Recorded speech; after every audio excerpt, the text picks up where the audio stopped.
नमस्कार, मैं तान्या और आज आत्महत्या रोकथाम दिवस है। तो मैम आजकल जैसे कि स्ट्रेस बढ़ रहा है तो लोग आत्महत्या की तरफ ज़्यादातर जा रहे हैं। तो एज अ टीचर आपका क्या कहना है कि हम लोगों को आत्महत्या से बचा सकें?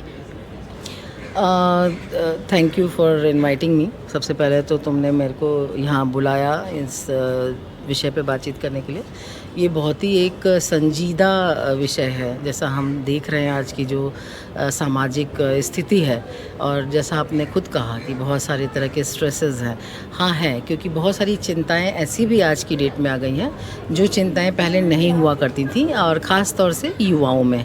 तो युवाओं को आज की डेट में बहुत सोच समझ के आगे बढ़ना चाहिए। एक तो बहुत ज़रूरी बात ये है कि उनकी जो पारिवारिक जो लालन पालन है, उनका जो पालन पोषण है, जिस तरह की उनकी चाइल्ड लर्निंग प्रैक्टिसेस, जिन सोशलाइजेशन से, जिन समाजीकरण से वो बढ़ के आए हैं, थोड़ा सा उस पर हमें ध्यान देना पड़ेगा। जैसे जब हम किसी को देखते हैं इस कंडीशन में या इस मानसिक दशा में कि वो कुछ परेशान से हैं या उनका मन नहीं लग रहा है, तो इनको समझना बहुत आसान है कि कोई इस दशा से अगर गुजर रहा है तो आपको, हमको, सभी को, हमारे समाज में सबका एक दायित्व है कि उनको हम एक स्पेशल स्थान दें अपने लाइफ में, अपनी बातचीत में, और समझने की कोशिश करें कि ऐसा तो नहीं है कहीं कि कुछ नेगेटिव चीज़ें ज़्यादा हो रही हैं उनके साथ, और उस तरह से हम क्योंकि बहुत सारी चीज़ें होती हैं जो लेवल होता है, पहला, दूसरा, तीसरा स्तर होता है।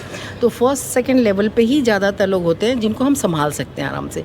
हाँ, लेकिन जब हम एकदम एक्सट्रीम लेवल की बात करते हैं, जो आत्महत्या की कोशिश, जो ये विचार जब आता है ना किसी के भी मन में, तो इसका मतलब है कि एक्सट्रीम फेल्योर वो फील कर रहा है अपनी लाइफ में, कि हम अब हमारे पास कुछ नहीं रहा, कोई मेरा सुनने वाला नहीं, कोई दोस्त नहीं, कुछ नहीं है। तो वो बहुत परेशान सा हो जाता है, और उसको हम रोक सकते हैं। जब मैम एक बच्चा या कोई भी इंसान डिप्रेशन की तरफ जाता है, डिप्रेशन ही ज़्यादातर आत्महत्या का कारण बनता है, तो ऐसी स्थिति में पेरेंट्स को क्या करना चाहिए?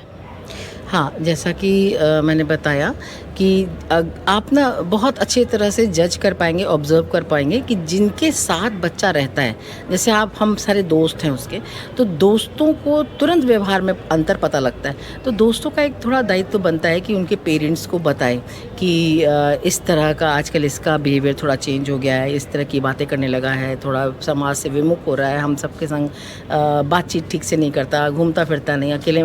तो पेरेंट्स को ज़्यादातर तो ऐसा होता है कि पेरेंट्स को पता ही नहीं होता है कि बच्चे उनके किस कंडीशन से गुजर रहे हैं, किस तरह की मानसिक दशा। तो ये दोस्तों का सबसे पहला फ़र्ज़ पीयर ग्रुप का होता है कि वो बताए माँ बाप को। और माँ बाप, अब दो तरह से चीज़ें होती हैं, एक तो माँ बाप बहुत अवेयर होते हैं, तो वो कुछ उसकी दिशा निर्देश दे सकते हैं उसकी चिकित्सा में, या उसको किस तरह से काउंसलर से मिलाएं, या उसका ट्रीटमेंट प्लान कर सकते हैं। एक होते हैं माँ बाप की, उनको पता ही नहीं होता है कि अब इस कंडीशन में किया क्या जाए, क्योंकि वो खुद भी बहुत कठिन परिस्थितियों से गुजर रहे होते हैं। तो उनको समझ नहीं आता कि, उनको लगता है इतनी बड़ी बात नहीं है, आज मूड ख़राब है, कल ठीक हो जाएगा।